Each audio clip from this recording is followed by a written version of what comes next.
Selamat pagi dan selamat datang. Pada hari ini, Jumat 13 November 2020, kita akan bersama-sama mengikuti acara Binar Stay, Bincang Akademik dan Riset Stay dengan pembicara Bapak Andrian Bayu Suksmono, PhD, Profesor Stay ITB, dengan topik Quantum Computing and Communication Technologies yang akan dipandu oleh Bapak Rahmat Mulyawan, STMT MSc. Bapak Rahmat Mulyawan merupakan peneliti dan dosen STAY ITB dari kelompok keahlian teknik komputer STAY dan Lab IC Design, Pusat Mikroelektronika ITB. Beliau mendapatkan gelar S1-nya dari Teknik Elektro ITB dan Master dari Telecommunication Engineering, TU Delft. Beliau merupakan kandidat doktor bidang Engineering Science, Oxford University, dan bidang penelitian beliau diantaranya Optoelectronics, Quantum Computation, dan Machine Learning for Communication. Untuk itu, kepada Bapak Rahmat Mulyawan, kami persilahkan. Terima kasih, Mbak Ibni. Assalamualaikum warahmatullahi wabarakatuh. Selamat pagi menjelang siang, Bapak, Ibu, dan teman-teman sekalian. Terima kasih sudah bergabung di acara Binar Stay. Ya. Di sini saya lihat semuanya cukup antusias. Bahkan tadi saya lihat sekilas di list peserta itu ada yang dari SMA 1 Pelabuhan Ratu, ya. Bahkan ada dari Sulawesi juga ikut menyimak. Mudah-mudahan ini nanti bisa menjadi diskusi yang bermanfaat, insya Allah. Sebelumnya, perkenalkan saya Rahmat, saya akan menjadi moderator pada acara pagi hari ini. Dan di sini juga kita sudah bergabung dengan kita, Profesor Andrian. Ya, mungkin tadi belum sempat dibacakan CV-nya ya, tadi Mbak Ibni, Prof. Andrian. Ya, beliau merupakan profesor di STAY ITB. Halo ya. Saya lanjutkan ya. Ya, jadi Prof. Andrian ini merupakan satu dari sedikit ya yang cukup aktif melakukan riset di bidang kuantum ya yang saya tahu gitu.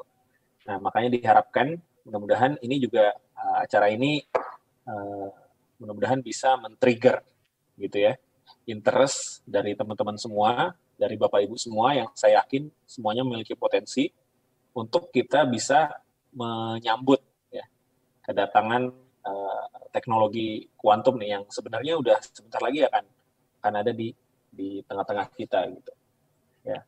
Jadi kalau kita lihat sejarah 100 tahun yang lalu ya, Einstein dan Niels Bohr itu berdebat mengenai keanehan perilaku partikel subatomik yang kita kenal dengan istilah entanglement ya, atau korelasi antara partikel di mana dua partikel yang berjarak jauh gitu ya, itu bisa memiliki korelasi perilaku yang sama.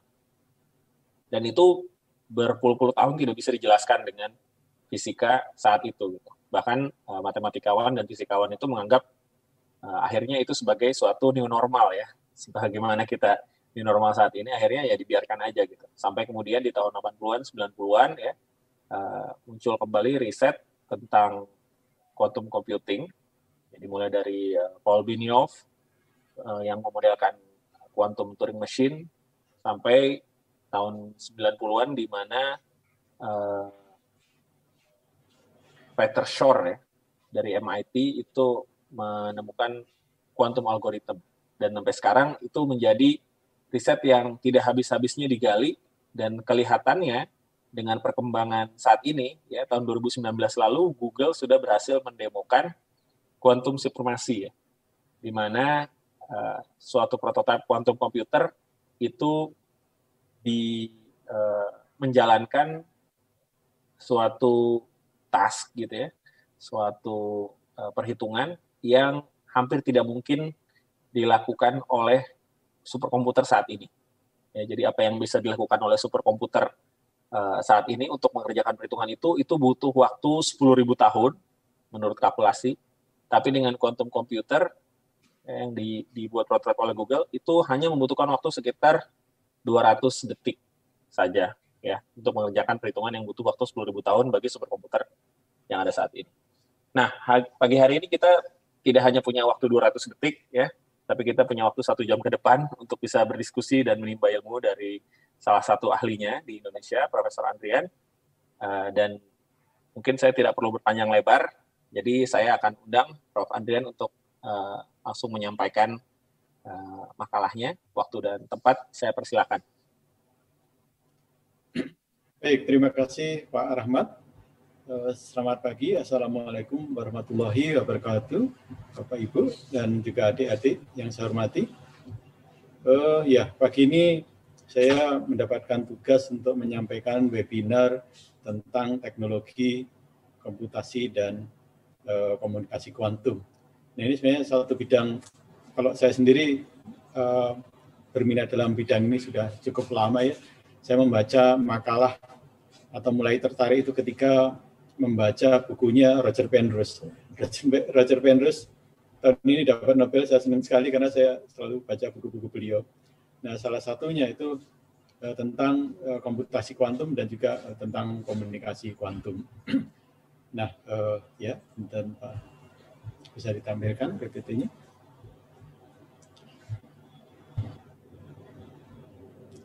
Ya, jadi saya ingin memperkenalkan teknologi komputasi dan komunikasi kuantum. Seminar ini diadakan oleh STI dan mungkin tiap 2 minggu nanti akan ada seminar dengan topik yang lain. Nah, bagian saya tentang teknologi kuantum. Next.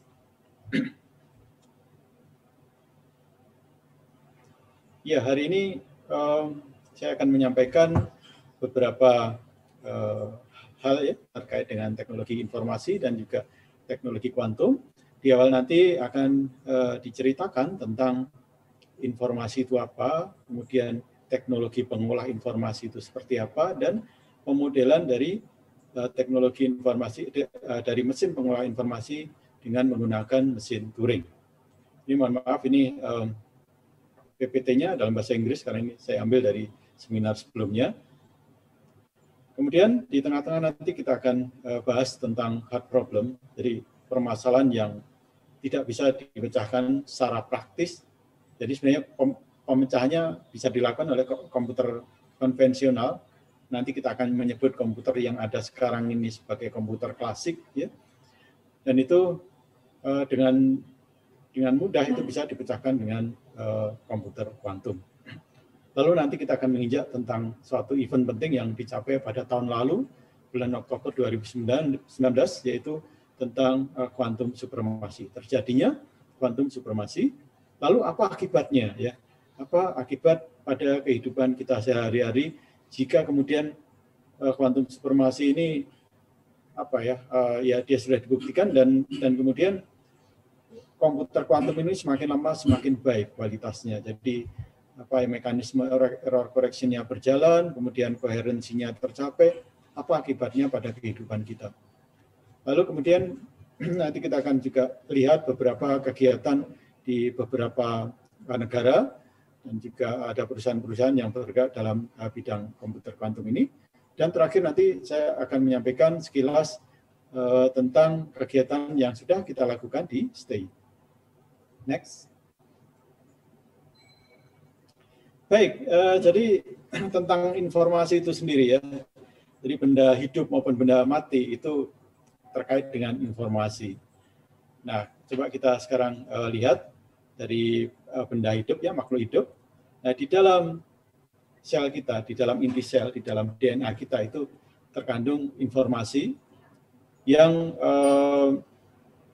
merupakan suatu keterangan bagaimana sel itu mereplikasi diri, dan kemudian oleh pengaruh lingkungan maka dia akan berevolusi dari organisme yang sederhana, dia akan menjadi organisme yang majemuk, dan kemudian menjadi makhluk hidup yang bisa berenang, terbang, dan kemudian juga berpikir.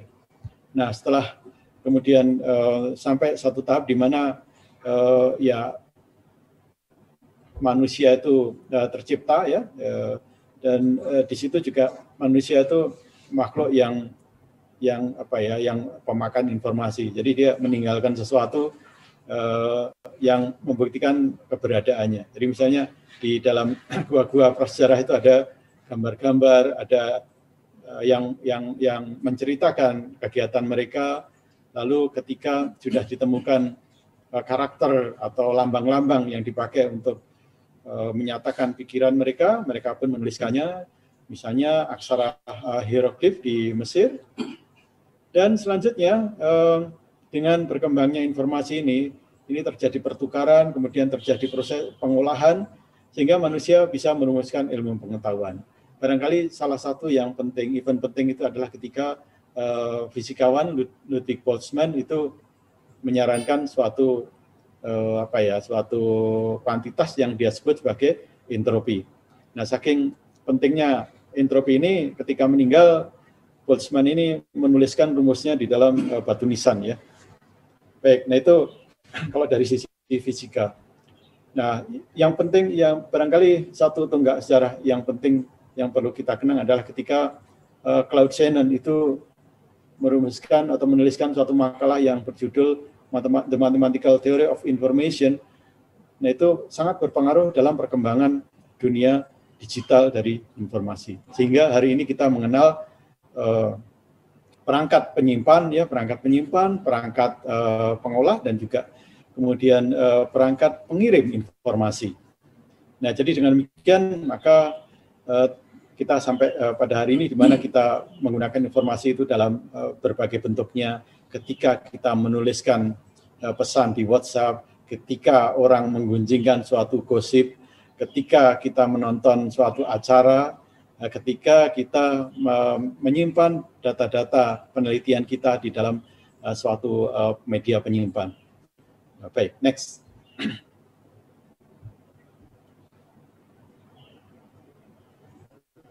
Nah, ini adalah teknologi informasi yang telah kita kenal atau sedang kita gunakan. Jadi kita bisa bagi dia menjadi 3 hal, yaitu perangkat komputasi, computing devices, kemudian perangkat penyimpan, dan juga perangkat komunikasi.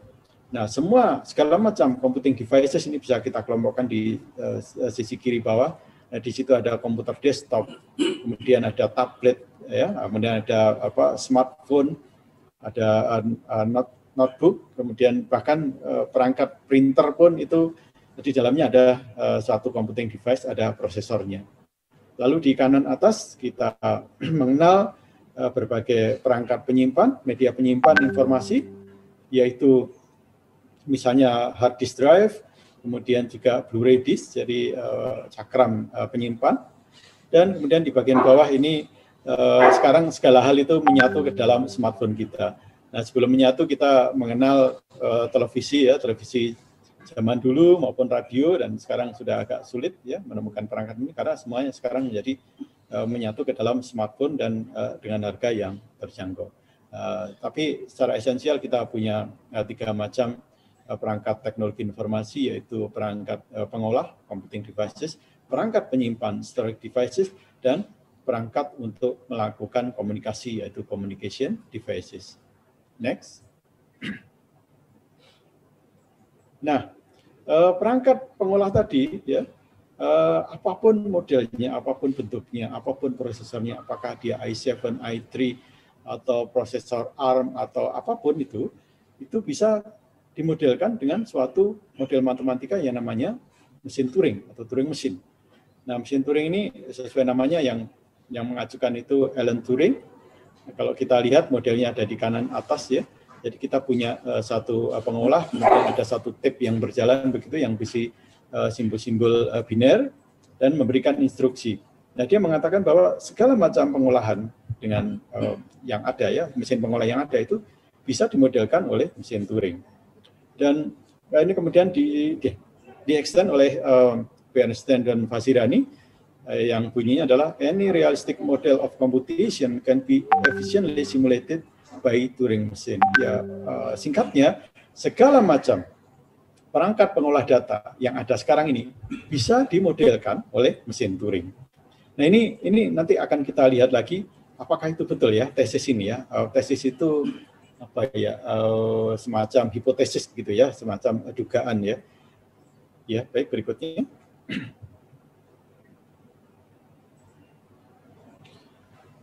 Ya, tetapi sebenarnya ada beberapa problem, ada beberapa ya permasalahan yang tidak bisa dipecahkan oleh mesin Turing itu secara efisien. Ya bisa dipecahkan tapi butuh waktu yang sangat lama. Contohnya misalnya ya pemfaktoran suatu bilangan bulat ya ke dalam faktor-faktor primanya. Kalau bilangan itu kecil, jadi misalnya 15, maka dengan segera kita tahu itu faktor primanya 3 dan 5. Nah, kemudian kalau bilangan itu semakin besar, ya agak sulit. Nah, kalau bilangannya besar sekali, berdijit-dijit ya, ratusan digit, ratusan ya desimal, itu akan sangat sulit ya dilakukan. Nah, kita pernah diajarkan kalau kita ingin tahu faktor suatu bilangan, maka kita harus cek ya bilangan prima antara 2 hingga sampai dengan akar dari bilangan tersebut. Jadi misalnya 15.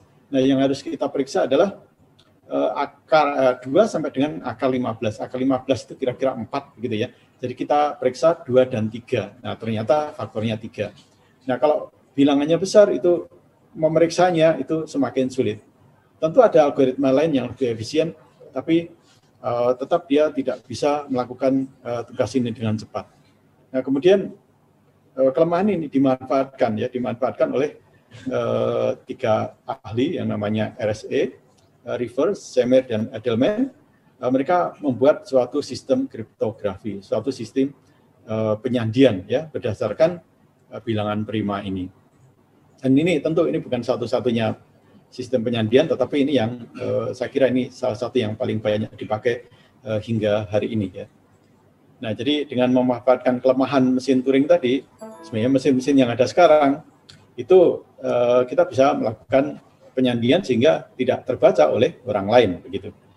Nah, tetapi kalau nanti ada suatu teknik, suatu cara yang bisa memfaktorkan bilangan tadi, nah ini kemudian sandi itu bisa pecah, semua orang bisa tahu. Jadi orang yang punya perangkatnya itu bisa tahu ini sedang mengirim pesan apa. Gitu. Nah, berikutnya.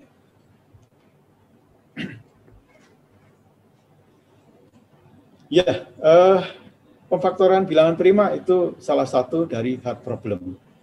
Sebenarnya masih banyak yang lain ya, yang kalau misalnya ada suatu mesin yang bisa memecahkan permasalahan semacam ini, maka hidup kita akan lebih baik lagi begitu ya. Jadi misalkan di sini ada di dalam drug discovery itu juga ada satu permasalahan yang kalau kita punya mesin untuk memecahkan masalah itu, maka obat itu bisa ditemukan dengan cepat. Nah, di sini ditampilkan misalnya pewarnaan graf ya, graph coloring, kemudian ada triset, lalu ada traveling salesman problem. Ya, mungkin saya bisa cerita sekilas tentang traveling salesman problem ini.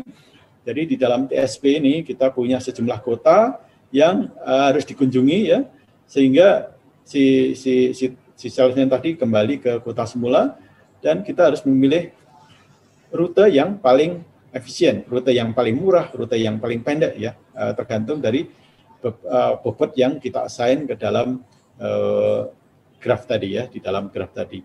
Nah, ini kalau Anda belajar matematika diskrit atau pengantar komputasi, ini tahu bahwa sebenarnya ini problem yang kombinatorial. Jadi kalau kita ingin memecahkan secara pasti dari N kota ya, rute mana yang paling efisien, kita harus mendaftarkan semua solusi. Dan itu ada, saya kira-kira N faktorial ya, N-1 faktorial dibagi 2 lah kira-kira itu ya. Nah itu kalau jumlah kotanya banyak, maka dia akan semakin banyak pula. Nah pertanyaannya, apakah orang tidak bisa memecahkan problem seperti itu? Ya, sekarang bisa, tapi itu aproksimasi. Dan kalau kita ingin tahu bahwa itulah jawaban yang sebenarnya, itulah titik optimalnya, maka semua jawaban itu harus diperiksa. Nah, kemudian ada lagi tentang protein folding, dan juga mungkin yang menarik adalah quantum simulation. Jadi ketika para ahli material ini ingin merancang suatu material atau suatu objek tertentu sehingga memenuhi syarat-syarat yang diinginkan, itu harus melakukan simulasi kuantum. Dan simulasi kuantum itu perlu variabel berapa jumlah partikel yang ingin disimulasikan, dan itu tumbuh hyperspace-nya itu tumbuh secara 2 pangkat n. Jadi kalau misalnya hanya ada 2 partikel yang dipertimbangkan itu akan ada 4, kalau 2 pangkat 4 ada 16, dan begitu seterusnya ya. Jadi semakin banyak maka variabel yang dibutuhkan, state space-nya itu juga semakin banyak, dan itu sulit ya dengan komputer yang berdasarkan mesin Turing tadi memecahkan masalah yang demikian. Nah, kemudian Richard Feynman itu mengatakan, ya jangan dipecahkan dengan cara itu, tapi pecahkanlah secara mekanika kuantum. Atau dulu yang dia bilang itu sebenarnya kalau sistem kuantum itu tidak mungkin disimulasikan secara klasik, dan dia harus disimulasikan secara kuantum juga. Nah, itu yang kemudian memancing beberapa orang untuk memikirkan lebih dalam bagaimana melakukan pemecahan masalah ini secara benar, secara lebih efisien. Berikutnya.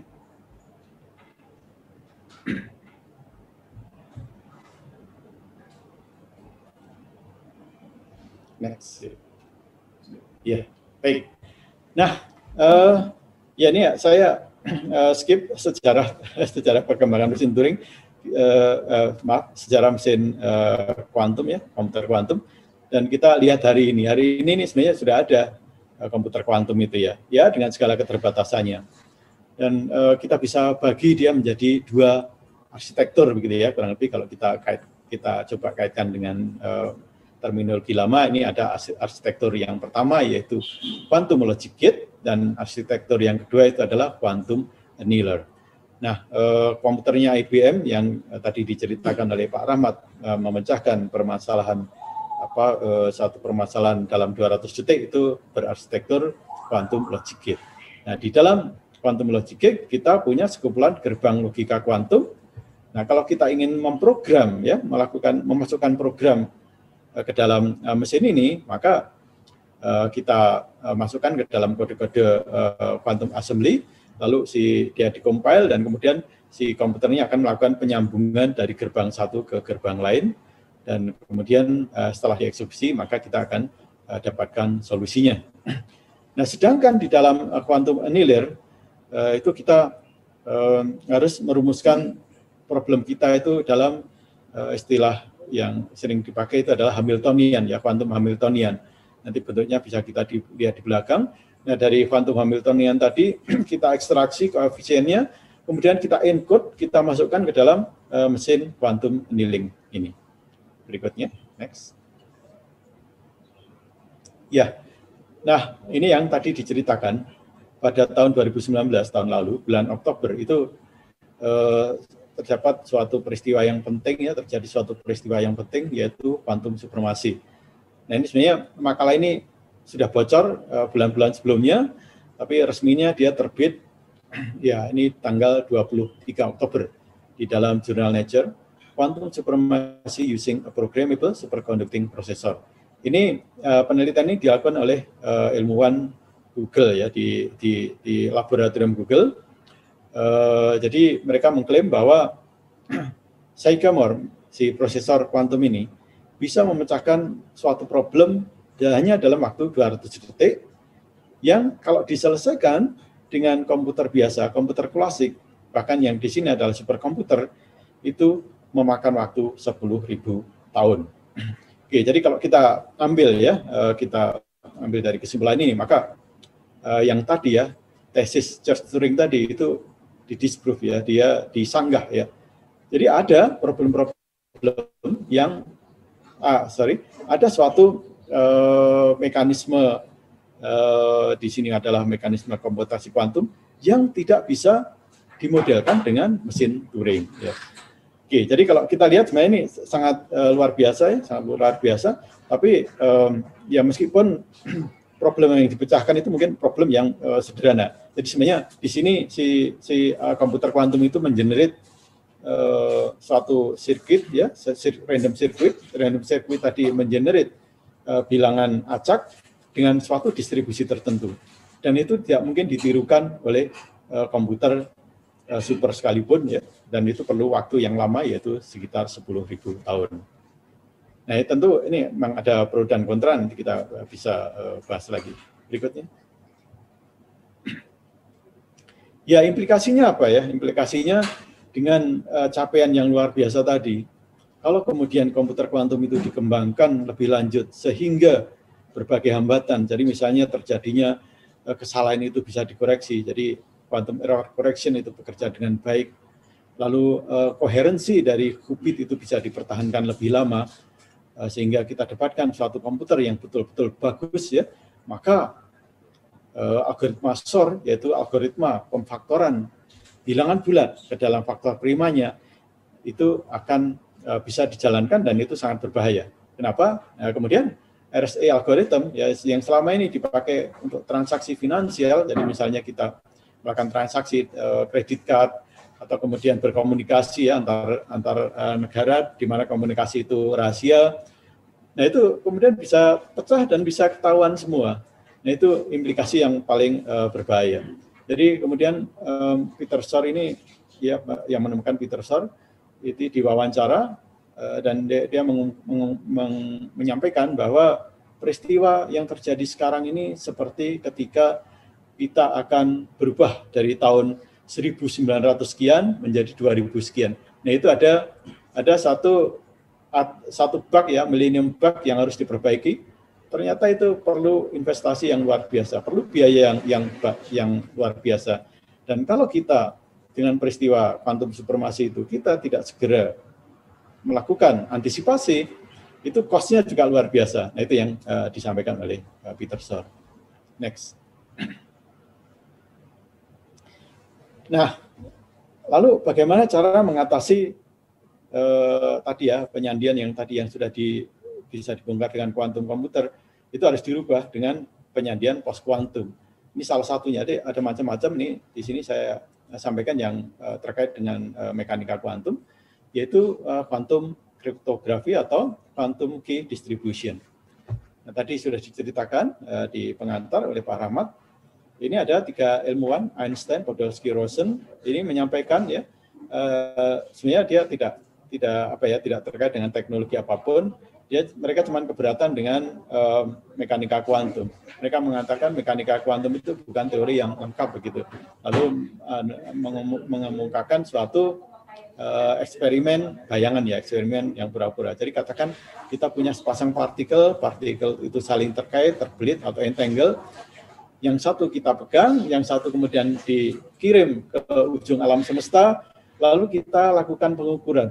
Kalau kita tahu sifat yang pertama, katakan spin-nya up. Nah, pasangannya segera kita tahu saat itu juga. Dan Einstein bilang, itu tidak mungkin terjadi. Kenapa? Karena pengiriman informasi secara sesaat itu akan melanggar prinsip relativitas. Nah, kemudian kesimpulannya, dengan begitu disimpulkan bahwa teori kuantum itu tidak lengkap.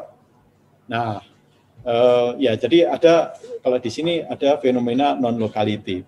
Kemudian ini menjadi satu problema yang cukup lama, sampai suatu saat John Bell itu mengatakan, nah sebenarnya EPR paradox, apakah hukum fisika itu lokal atau non-lokal itu bisa dibuktikan dengan melakukan pengukuran dan ya dia menyampaikan suatu beberapa ketidaksamaan ya. Kalau misalnya ini yang terjadi, maka kalau ini hasilnya, maka yang benar itu Einstein dan kawan-kawan. Kalau yang terjadi yang sebaliknya itu terjadi pelanggaran, maka sebenarnya teori fisika itu non-lokal begitu. Nah, setelah menyampaikan makalah itu, ya kemudian ada beberapa orang yang punya ide untuk memeriksa ya. Jadi salah satunya itu Alan Aspect. Dan ternyata betul bahwa ya yang EPR paradox itu terjadi begitu. Dan kemudian ini dimanfaatkan ya sifat ini oleh beberapa orang untuk membuat kunci kuantum. Ya, jadi di samping entanglement tadi juga ada fenomena lain. Jadi misalnya bahwa suatu quantum state itu tidak mungkin di-cloning, ya di copy begitu ya. Itu menjadi satu sistem kunci yang namanya BP84 ini. Kemudian ada Eckert yang juga mengajukan pada tahun 91. Nah, itu 2 dari beberapa kunci yang bisa dipakai untuk mengatasi post quantum tadi ya. Jadi kalau dipakai kunci ini maka tidak bisa dipecahkan oleh komputer kuantum. Next. Nah, baik. Jadi ya kita sekarang sebenarnya sedang memasuki revolusi kuantum yang kedua. Nah, revolusi yang pertama itu apa? Revolusi pertama itu ketika orang mulai memakai transistor, ya. Ketika orang mulai memakai transistor, segala macam pengolah digital atau bahkan sebenarnya pengolah analog, ya. Radio transistor itu sudah lebih kecil daripada radio yang generasi sebelumnya yang tabung. Dan kemudian orang mengembangkan rangkaian terintegrasi sehingga makin lama makin kecil, ya. Makin lama makin kecil. Akhirnya kita bisa menikmati dunia digital seperti sekarang ini, ya, karena perjuangan atau karena terjadinya quantum revolution yang pertama tadi. Nah, sekarang kita masukin fase quantum revolution yang kedua, di mana nanti kita akan punya komputer kuantum yang bekerja sangat cepat dan mampu memecahkan permasalahan yang tidak bisa dipecahkan oleh komputer konvensional, dan ini tentu sangat bermanfaat, ya. Jadi di samping efek negatif tadi kunci RSA akan pecah, itu ada banyak permasalahan yang kemudian bisa kita kelola, kita pecahkan dengan baik. Jadi mungkin nanti obat itu bisa ditemukan dengan lebih cepat lagi, lintasan itu akan yang efisien yang mana itu bisa dicari dengan lebih cepat lagi.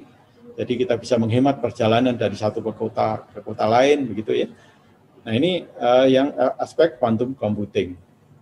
Kemudian tadi juga disinggung quantum communication. Beberapa tahun yang lalu China sudah meluncurkan, ya, mereka menjadi negara pertama yang punya quantum satelit. Dan kemudian yang ya ini saya hanya menyebut, saya tidak akan bahas lebih dalam, yaitu quantum sensing.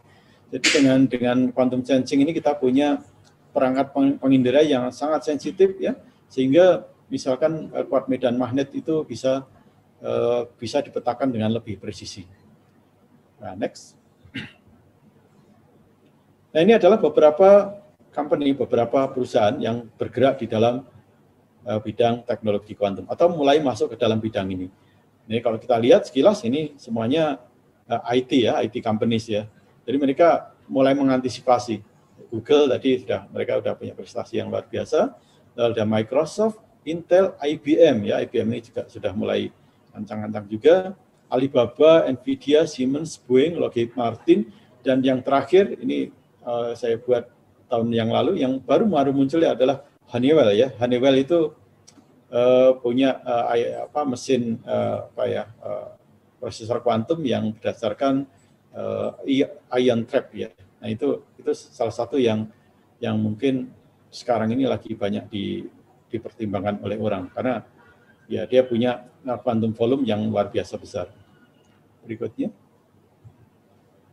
Lalu ini negara-negara yang juga sudah mulai memperhatikan perkembangan teknologi kuantum, mereka membuat policy bahwa ini teknologi harus dikuasai, ya, karena sebentar lagi mungkin akan tidak tertolong lagi kalau ini terlambat, begitu, ya.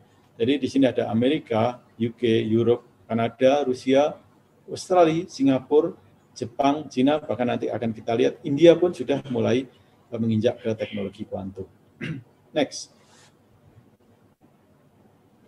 Nah, jadi di samping tadi ada negara, ini juga ada lembaga pendidikan atau universitas yang bekerja sama dengan industri. Jadi Caltech ini bekerja sama dengan AT&T, Oxford ini dengan Nokia dan Bell Labs, kemudian MIT dengan Raytheon, BPN Teknologi, dan sebagainya. Jadi di Jepang ini juga NEC, Fujitsu itu bekerja sama dengan Tokyo University. Ya. Lalu yang di dekat dengan kita yaitu NUS, di Singapura itu bekerja sama dengan Spectra. Spectra itu tahun lalu kerjasama dengan kita untuk mengadakan seminar kuantum, ya. Dan kemudian sebenarnya rencananya tahun ini akan diadakan lagi, tapi masih terhambat oleh pandemi ini. Next. Ya, jadi ini kita mulai melihat bahwa negara yang sebenarnya dari teknologi itu tidak terlalu menonjol, ya mungkin ya ini India, ya. Mereka sense-nya luar biasa, tapi dari industri di teknologi majunya ini, ya ini nggak jauh-jauh lah dengan Indonesia barangkali, ya.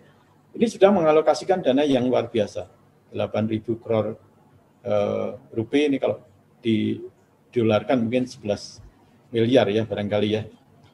Ini dicanangkan pada awal tahun 2020 untuk mengejar ketertinggalan di dalam teknologi kuantum. Bahkan ini yang mengumumkan adalah Finance Minister, ya, jadi Menteri Keuangannya. Nah, kalau di kita mungkin Bu Sri Mulyani begitu yang mengumumkan. Nah, lalu bagaimana kita nih di Indonesia? Apa kita akan berdiam diri saja? Nah, sebenarnya kalau dari individu-individu itu ada yang meneliti begitu ya, atau bahkan ketika sekolah itu mengambil bidang teknologi kuantum ini. Next. Ya, dan ya ini saya ingin cerita sekilas apa yang sudah kita lakukan di STAY ini. Nah, ini background-nya ini adalah film Matrix, karena nanti saya akan cerita tentang Matrix ya. Jadi kegiatan kita selama ini kalau saya simpulkan, ini kita kayaknya bisa ya berperan dalam practical quantum supremacy. Next. Ya, kenapa kita melakukan kegiatan itu? Kalau papernya Google tadi kita lihat, ini kalimat terakhirnya itu mengatakan seperti ini. We are only one creative algorithm away from valuable near-term application. Jadi kalau tadi quantum supremacy itu dilakukan dengan membangkitkan bilangan acak. Kemudian orang bertanya-tanya, ini apa manfaatnya? Ya mereka bilang, ya inilah cara termudah kita membuktikan bahwa komputer kuantum itu mampu melakukan sesuatu yang tidak bisa dilakukan oleh komputer klasik. Nah, langkah berikutnya bagaimana? Ayo kita cari algoritma yang bisa memanfaatkan kelebihan dari komputer kuantum tadi.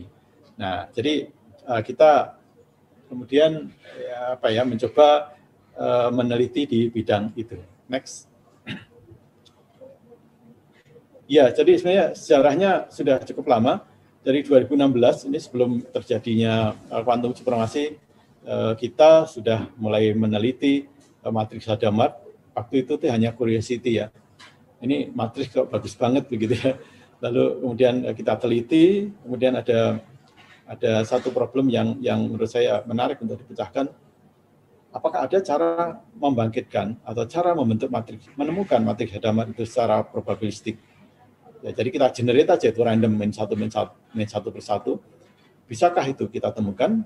Nah, ternyata dengan melakukan annealing ya, di awal-awal saya melakukan simulated annealing, ini bisa kita temukan.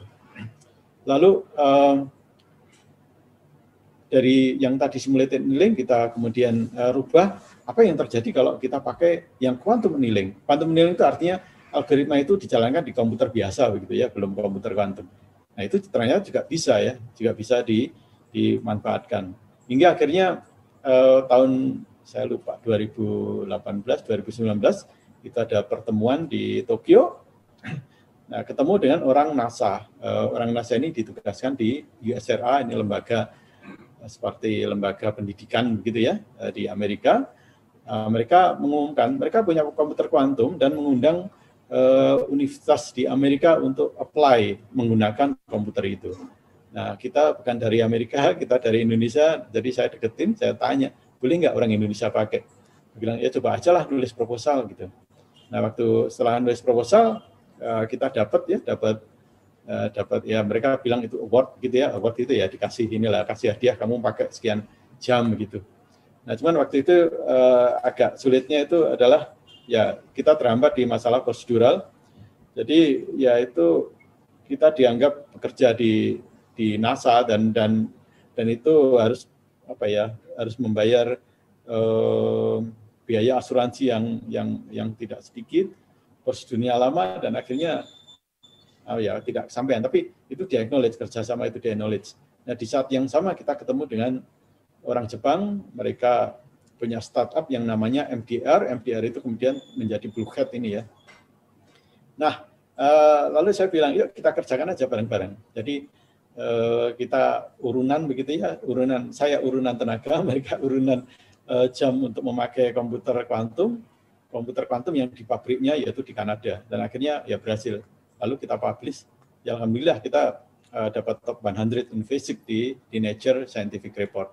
Nah, ini ya berarti lumayan juga ya kerjaan kita ya. Baik, next. Oke, saya ingin cerita apa yang dilakukan di sini ya dengan Hadamard matrix ini. Nah, matriks Hadamard ini dipakai di banyak tempat ya, misalnya di teknologi. Kalau dulu ada teknologi CDMA itu ada kode Walsh Hadamard, nah itu pakai matriks Hadamard. Demikian pula Mariner 9 ya, dulu ketika Amerika mengirimkan wahana ini untuk mencari, untuk melakukan imaging dari permukaan Mars, gambar-gambar planet Mars itu dikirimkan dan dilindungi oleh error correcting code yang menggunakan matriks Hadamard. Kenapa dipilih matriks ini? Karena dia mampu mengkoreksi kesalahan yang panjang gitu ya, yang panjang. Kesalahan yang panjang itu terjadi karena jauhnya jarak antara Bumi dan Mars ya, melewati kanal komunikasi deep space, itu banyak yang rusak. Nah, itu bisa di recover. Nah, itu kalau kita lihat sisi manfaatnya. Nah, tapi di sini kita lihat problemnya apa sih menemukan matriks Hadamard itu. Nah, dari makalah tadi setelah dianalisis, kalau kita ingin mencoba menemukan matriks Hadamard, maka kita harus memeriksa sebanyak 2 pangkat M kuadrat ya, matriks biner satu persatu sampai ketemu, oh ini ada begitu. Nah, kalau M-nya besar ini luar biasa besarnya juga. Nah, dari situ kemudian kita simpulkan ya, kita ini bukan masalah yang mudah ya, bukan masalah mudah. Meskipun ada beberapa matriks Hadamard yang mudah dibentuk, tapi kalau secara umum itu kita ingin menemukan dan yang itu kemudian oleh Hadamard conjecture itu diramalkan ada, itu kita perlu resource yang luar biasa. Next. Nah, yang kita pakai itu modelnya adalah ini ya, quantum annealer ya. Quantum annealer ini dibuat oleh di Web System, ini perusahaan Kanada. Jadi kalau kita ingin program komputer ini, yang kita lakukan adalah problem tadi kita terjemahkan ke dalam Hamiltonian. Nah, ya, jadi kita punya di kiri bawah itu Hamiltoniannya, bentuk umumnya adalah Hakin plus T per tau H pot ya. Jadi kalau yang Hamiltonian kinetik ini sudah ada di mesinnya, jadi kita tinggal program, dievolusikan begitu. Yang potensial ini, yang problemnya yang kita kodekan. Jadi kalau kita ingin memecahkan suatu problem itu kemudian kita terjemahkan menjadi H-pot, lalu kemudian kita encode, kita masukkan ke dalam quantum annealer, lalu kemudian kita evolusikan. Nah, setelah mencapai energi terendah, kita baca itu ya, qubitnya itu nilainya berapa, nah itulah solusinya. Next.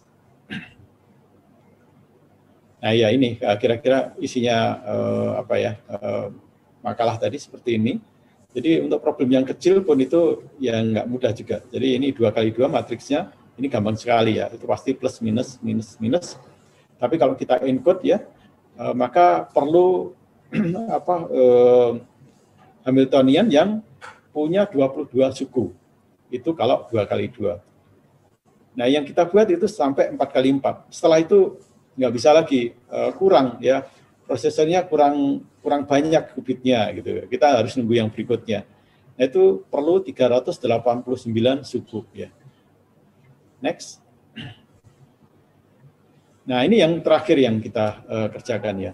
Jadi kita ingin memanfaatkan prosesor kuantum yang ada sehingga bisa menemukan matriks Hadamard yang ordernya lebih besar. Dan ini alhamdulillah berhasil. Kemarin kita bisa sampai 108. Nah, salah satunya itu yang order 92 ya. Nah, jadi kita sebenarnya adopsi algoritma yang ada ya. Algoritma searching, algoritma yang ada yaitu Baumert, Hall, Williamson, dan Turing. Ini kita modifikasi ya, bahasa mudahnya ini kita kuantisasi lah. Ini algoritma mereka kita kuantisasi, lalu kita encode di dalam kuantum komputer dan kita berhasil menemukan kuantum komputer yang salah satunya dimensinya atau ordernya adalah 92. Nah, order 92 itu sangat spesial. Zaman tahun 61 ini dicari-cari, ada nggak sih Hadamard order 92? Lalu ada 3 orang ilmuwan JPL, ya, JPL itu di NASA, ya. Mereka menggunakan komputer yang paling maju lah zaman itu, yaitu IBM mainframe, ya. Dan mereka berhasil menemukan, nah kemudian difoto ini 3 orang ini ya. Nah, tahun ini kita berhasil menemukan pakai komputer kuantum ya, quantum annealer lah ya, DW2000G. Ini kita berhasil menemukan itu. Nah, pertanyaan berikutnya adalah yang orang nggak tahu itu kan Hadamard order 668. Nah, order 668 itu meskipun kelihatannya kecil, itu nggak kira-kira sulitnya menemukan. Jadi kalau kita hitung-hitung, komputer yang sekarang itu kalau pakai algoritma yang ada itu nggak akan mungkin bisa menemukan itu. Itu perlu resource yang luar biasa besar. Lalu di situ di pojok kanan bawah itu saya membuat grafik ya, yang titik-titik merah itu adalah pertumbuhan qubit. Nah, ternyata dia ngikuti hukum Moore juga ya, hukum Moore bahwa tiap 2 tahun dia akan berlipat menjadi 2-nya. Dan kalau kita ekstrapolasi, kemudian kita hitung ya, untuk menemukan matriks 668 itu berapa qubit, itu kira-kira akan ketemunya antara tahun 2022 sampai 2029. Nah, itu prediksi, saya nggak tahu apakah terjadi atau tidak. Tapi minimal kalau sudah ada, kalau jala perusahaan di web ini ada terus, mereka tumbuh qubitnya seperti itu, kita bisa cobakan begitu ya algoritma kita. Nah, baik, ini kira-kira yang bisa saya sampaikan. Next. Baik ya, demikian yang bisa kita sampaikan pagi ini. Terima kasih atas perhatiannya. Silakan jika ada yang ingin disampaikan, ingin ditanyakan. Terima kasih. Ya, terima kasih Prof. Andrian atas penyampaiannya. Sangat menarik sekali ya. Dari sini juga sudah banyak yang bertanya. Bagi teman-teman yang baru bergabung, tadi saya belum perkenalkan Prof. Andrian properly ya. Jadi Prof. Andrian Bayu Suksmono ini adalah profesor di Sekolah Teknik Elektroinformatika ITB ya. Beliau menyelesaikan sarjana dan master di ITB, kemudian menyelesaikan program doktoralnya PhD di Tokyo University Todai. Ya, dan sejak tahun 2009 menjadi profesor di STI ITB. Beliau telah mempublikasikan cukup banyak paper dan jurnal, lebih dari 250 paper dan jurnal, menjadi senior member IEEE sejak 2008, dan menjadi reviewer di jurnal IEEE, Transaction Image Processing, IEEE Signal Processing Letter, dan masih banyak yang lain. Baik, Prof. Ini udah banyak pertanyaan ya. Jadi ada pertama nih mungkin saya pilihkan ya karena cukup banyak. Pertama ada yang menanyakan dari Raca Vidya. Untuk saat ini berapa lama koherensi kuantum itu bisa dipertahankan dan bagaimana perbandingannya terhadap teoretikal? Ya. Terus jika komputer konvensional itu menggunakan transistor yang dimensinya bisa diperkecil, apakah itu bisa digunakan untuk quantum computer? Seperti itu. Gimana, Prof? Mungkin satu-satu dulu atau ini ya? Masih di mute kayaknya, Prof. Ya, terima kasih. Pertanyaan menarik. Cuman saya nggak terlalu hafal. Jadi dari tahun ke tahun itu koherensi itu bertambah ya, semakin baik. Saya ingat itu beberapa puluh atau beberapa ratus mikrosekon ya. Dan itu pun sebenarnya sudah cukup lama. Tapi ya, jadi sebenarnya bukan hanya koherensi satu qubit saja yang diperhatikan. Ketika kita melakukan programming terhadap komputer kuantum, itu yang terjadi adalah di samping dia disusun secara satu dimensi atas ke bawah begitu, itu juga ada depth-nya ya, berapa dalam ya, itu harus disusun si sirkuitnya itu. Jadi yang kesalahan itu kemudian merambat ya, dari satu ke yang lain, dan itu saya kira yang kemudian menjadi masalah yang cukup pelik ya. Tentu ini mau tidak mau harus ada suatu mekanisme error correction. Ya sebenarnya di komputer kita itu ada ya mekanisme error correction, cuman kita orang awam ini jarang lihat itu. Tapi ada ya. Jadi di prosesor ada, di storage itu juga ada. Dan itu kalau bisa dilakukan di komputer kuantum itu akan sangat membantu. Jadi ya ini kira-kira beberapa puluh atau beberapa ratus mikrosekon jawabnya. Dan kalau ingin tahu lebih detail, Bapak bisa lihat ya, bisa search ya. Yang terakhir itu berapa begitu. Terus yang kedua tadi apa, Pak Rahmat? Ini Pak, kalau misalkan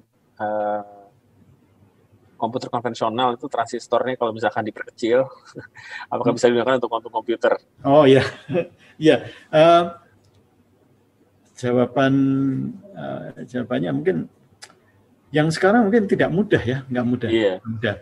Karena gimana? Yang itu untuk masalah koherensi itu orang yang teknologi yang ada sekarang itu pakai squid ya. Itu dia harus noise-nya harus dikurangi. Jadi mengurangi noise itu kalau di ilmu fisika itu dengan cara mendinginkan ya, didinginkan sampai hampir 0 derajat Kelvin ya, 0 derajat Kelvin. Itu yang dipakai oleh IBM maupun oleh D-Wave, itu dia didinginkan.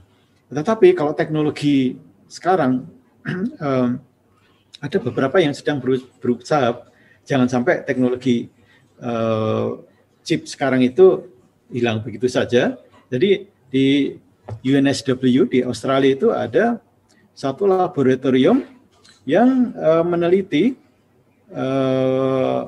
penggunaan silikon ya. Jadi mereka ingin membuat chip kuantum itu berbasis silikon.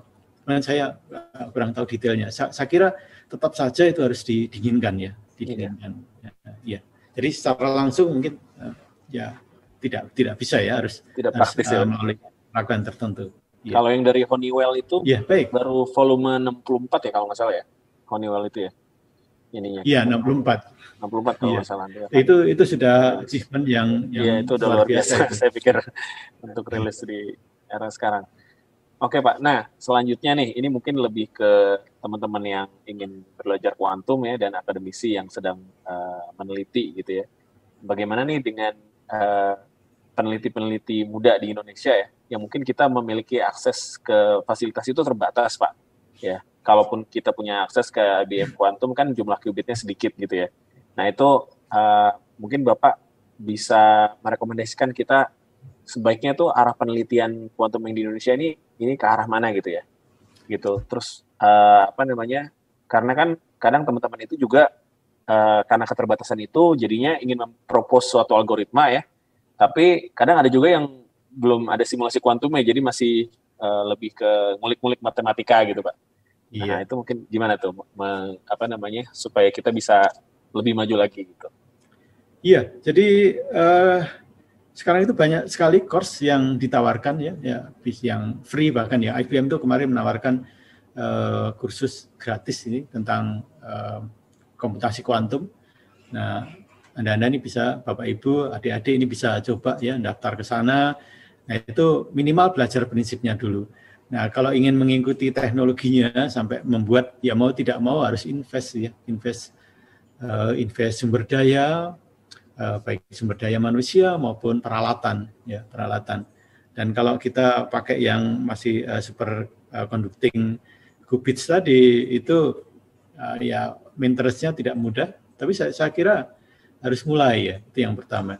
Yang kedua, ada juga yang menggunakan teknik yang lain ya dengan fotonik ya. Teknologi fotonik itu saya kira untuk Indonesia lebih mudah dijangkau ya, jadi tidak perlu pendinginan yang macam-macam, tidak perlu maintenance yang tinggi. Kita bisa juga mulai dari sana sehingga menguasai sampai tingkat tertentu gitu. Kemudian kita lihat lagi ini arahnya kemana itu yang benar itu komputasi kuantum.